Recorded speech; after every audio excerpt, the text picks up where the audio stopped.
본 영상은 재난안전 가이드를 바탕으로 이동이 어려운 장애인 등의 재난안전 사고에 대해서 설명하고 있습니다. 다양한 재난사고에 대해서 준비와 대처 방법을 안내하고 있으니 지원자와 꼭 함께 보시기 바랍니다. 그럼 재난 유형에 따른 예방과 대처 방법에 대해 하나씩 알아보겠습니다. 먼저 지진 대비 및 대응입니다. 지진 대비법에 대해 알아보겠습니다. 가스, 전기를 차단하는 방법을 미리 알아둡니다. 높은 곳에 있는 물건을 낮은 곳으로 내려둡니다. 그럼 지진 발생 시 어떻게 대응해야 할까요? 탁자 밑으로 들어가거나 휠체어를 이용할 때는 휠체어가 움직이지 않도록 고정하고 방석이나 쿠션 등으로 머리를 보호합니다. 주변에 도와줄 사람이 있으면 지진이 멈출 때까지 휠체어를 잡아달라고 요청합니다. 건물이 뒤틀려 문이 열리지 않는 경우도 있기 때문에 비상구를 열어두어 대피 경로를 확보합니다. 누전 차단기를 내립니다. 누전 차단기를 내리면 전기가 나오지 않아 불이 나는 것을 막을 수 있습니다. 가스 냄새가 나면 가스 밸브가 잠겼는지 확인합니다. 흔들림이 멈추면 건물 밖으로 나갑니다. 엘리베이터 대신 계단을 이용합니다. 화재 사고 예방과 대응에 대해 살펴보겠습니다. 화재 예방을 위해서는 평소 높은 층에서 바깥으로 대피할 때 사용하는 피난기구의 위치와 사용법을 알아둡니다. 대표적인 피난기구로는 왕관기와 피난구조대가 있습니다. 왕관기는 몸에 밧줄을 묶어 높은 층에서 땅으로 내려올 수 있게 만든 기구를 의미하고, 피난구조대는 창문을 통해 땅으로 내려올 수 있게 만든 미끄럼틀을 의미합니다. 또한 재난 발생 시 건물 밖으로 빠져나가는 길을 알아두어야 합니다. 그럼 실제로 화재가 나면 어떻게 대응해야 할까요? 작은 불은 집에 있는 소화기로 끌 수 있습니다. 큰 불은 빨리 119에 신고합니다. 이동이 어려운 장애인이 있다는 사실과 도움이 필요한 내용을 꼭 알립니다. 연기가 날 때는 젖은 손수건이나 옷으로 입과 코를 막고 낮은 자세를 유지합니다. 건물 밖으로 나갈 때는 엘리베이터 대신 계단을 이용합니다. 문이 닫혀 있을 경우 문을 열기 전 손등으로 문의 손잡이가 뜨거운지 확인합니다. 이번에는 주방 사고 예방과 대응입니다. 가스 사고 예방을 위해서는 평소 가스불을 켤 때 소리가 났는지 확인합니다. 가스불의 열기도 느껴봅니다. 가스불이 잘 붙었는지 눈으로 확인합니다. 불은 뜨겁습니다. 손으로 불을 만지면 안 됩니다. 가스 자동 차단기를 설치하는 것도 좋습니다. 인덕션은 인덕션에만 사용하는 용기가 따로 있습니다. 용기에 인덕션 마크가 있으면 사용해도 됩니다. 인덕션을 사용하지 않을 때는 잠금 기능을 사용합니다. 하이라이트는 뜨겁게 달군 유리 위에 용기를 올려 사용합니다. 사용을 마친 후에도 유리가 뜨겁기 때문에 손이 닿지 않게 하고 다른 물건을 올려두지 않습니다. 가스가 누출되었을 시 어떻게 대응해야 할까요?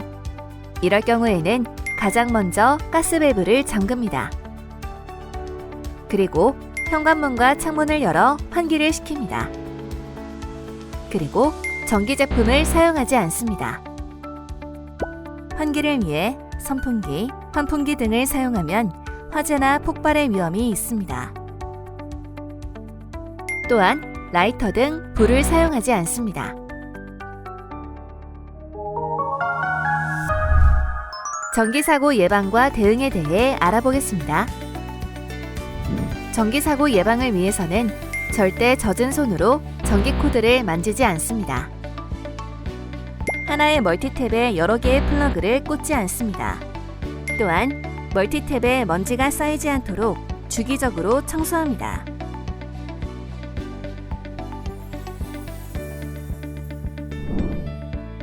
정전 시에는 TV, 전자레인지, 컴퓨터 등 전기 제품의 코드를 모두 뺍니다.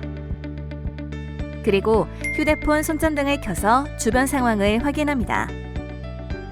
만약 우리 집만 정전일 때는 누전 차단기가 내려갔는지 확인합니다. 누전 차단기를 올려도 전기가 들어오지 않으면 한국전력공사 전화번호 123에 도움을 요청합니다. 또는 한전 온 앱으로도 도움을 요청할 수 있습니다.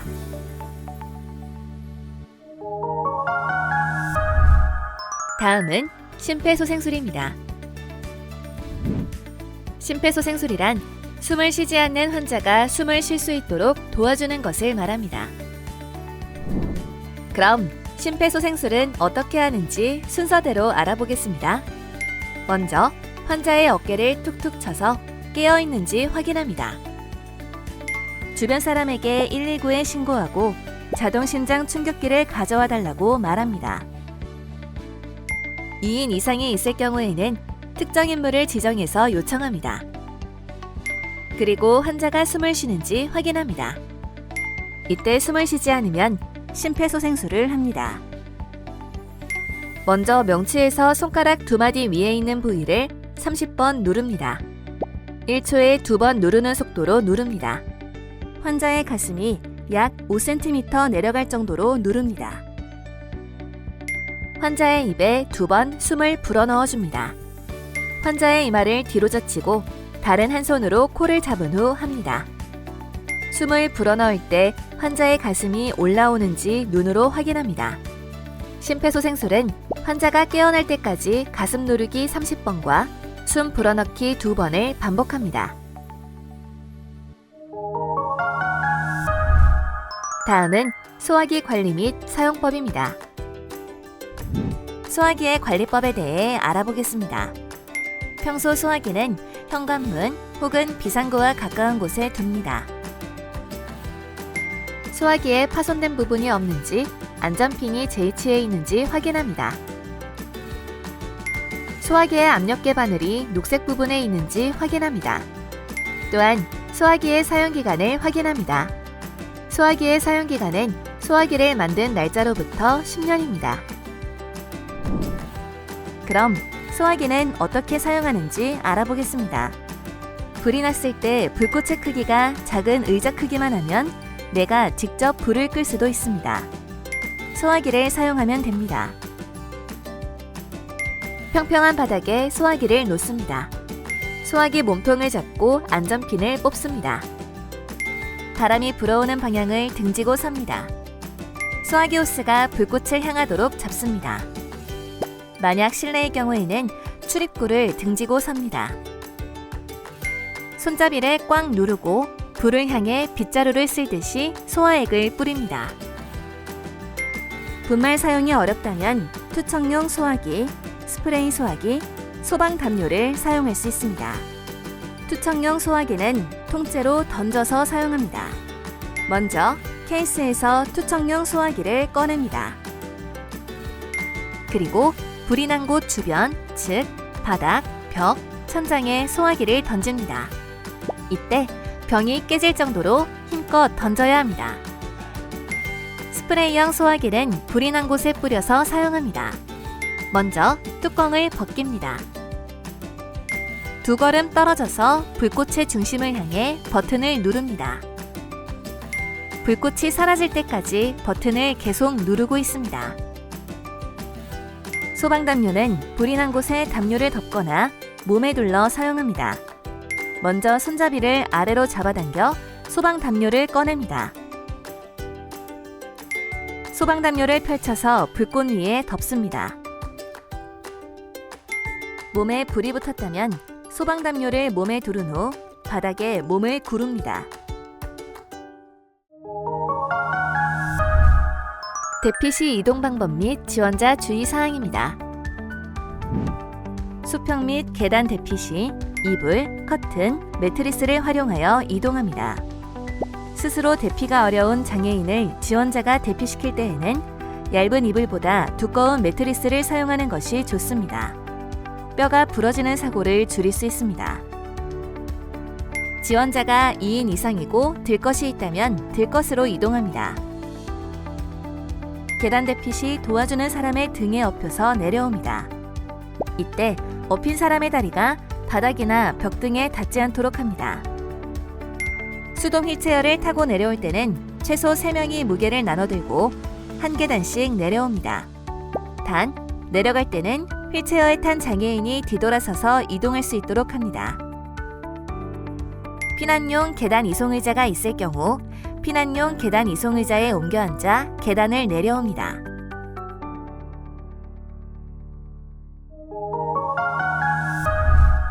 이번에는 대피계획서 그리는 방법을 알아보겠습니다. 집안에 불이 났을 때 집 밖으로 나가는 방법을 그려보세요. 장애인 재난안전가이드 35페이지에 있는 우리 집 대피계획 세우기 종이 혹은 넓은 종이에 내 집의 구조를 그려보세요. 창문과 방문, 소화기 재난안전 키트, 완강기가 어디에 있는지 표시해보세요. 불이 날 수 있는 곳을 표시해보세요. 각 방에서 밖으로 나가는 길 2군데를 화살표로 표시해보세요. 최소한 1년에 2번 정도 대피 연습을 하세요. 다음은 집 밖에서 대피하는 방법을 그려보세요. 장애인 재난안전가이드 36페이지에 있는 집 밖으로의 대피계획 세우기 종이 혹은 넓은 종이에 집의 구조를 그려보세요. 집 밖으로 연결되어 있는 계단, 완강기, 소화기 위치를 표시해보세요. 불이 날 수 있는 곳을 표시해보세요. 밖으로 나가는 길을 화살표로 표시해보세요. 대피 후 가족들과 어디에서 만날지 정해보세요. 만날 장소를 그림으로 그려보세요. 최소한 1년에 2번 정도 대피 연습을 하세요.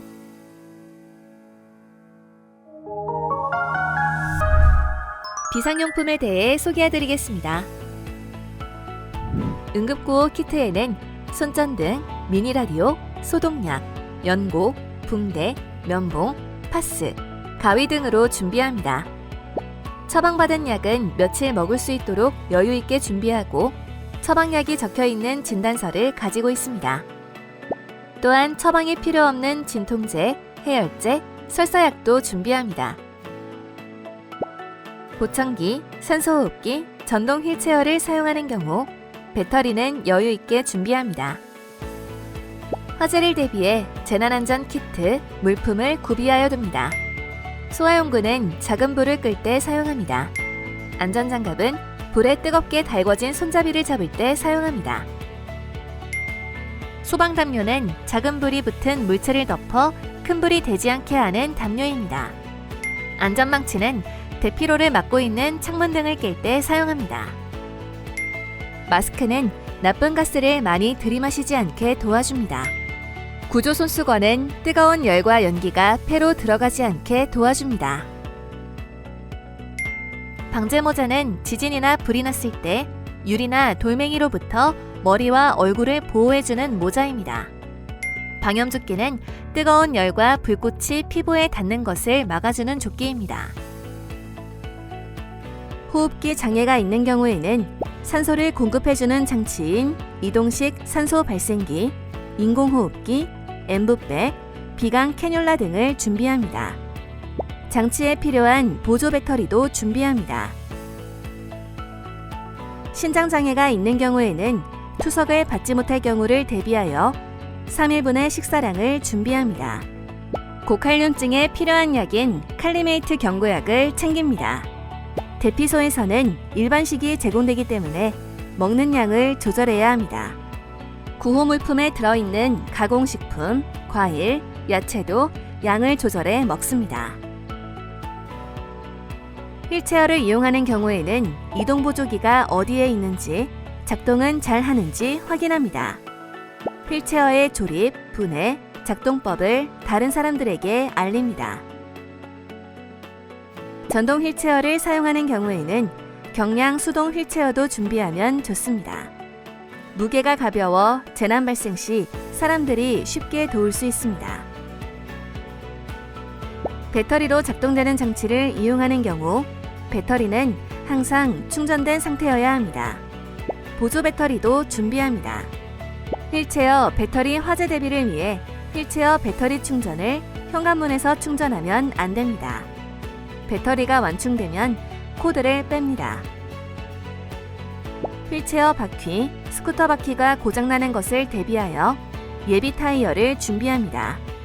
바퀴의 구멍난 부분을 막아주는 도구인 튜브용 패치 키트, 실란트 캔을 준비합니다. 지팡이나 보행기 등 이동을 도와주는 장치를 준비합니다. 휠체어 바퀴에 공기를 넣어주는 휴대용 공기 펌프를 준비합니다.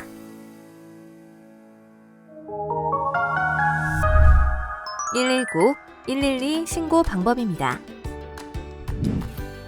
먼저 전화로 신고하는 방법입니다. 119 혹은 112에 신고할 경우에는 휴대폰으로 119 혹은 112를 누르고 통화 버튼을 누릅니다. 통화 연결이 되면 일어난 일을 이야기하고 소방관 혹은 경찰관의 질문에 대답합니다. 그리고 소방관 혹은 경찰관이 알려주는 대로 행동합니다. 영상통화를 걸어 신고할 때는 119 혹은 112에 영상통화를 걸어 현재 상황을 알려주거나 보여줍니다. 단, 아이폰은 이용할 수 없습니다. 어플리케이션을 이용할 수도 있습니다. 앱스토어 또는 플레이스토어에서 119 신고와 112 긴급신고 앱을 미리 설치해둡니다. 유사시 앱에서 신고 서비스를 선택합니다. 전송 버튼을 누릅니다. 문자 신고를 하는 방법은 핸드폰 문자로 지금 일어난 일을 씁니다. 그 다음에 받는 사람의 119 또는 112 숫자를 적고 전송 버튼을 누릅니다.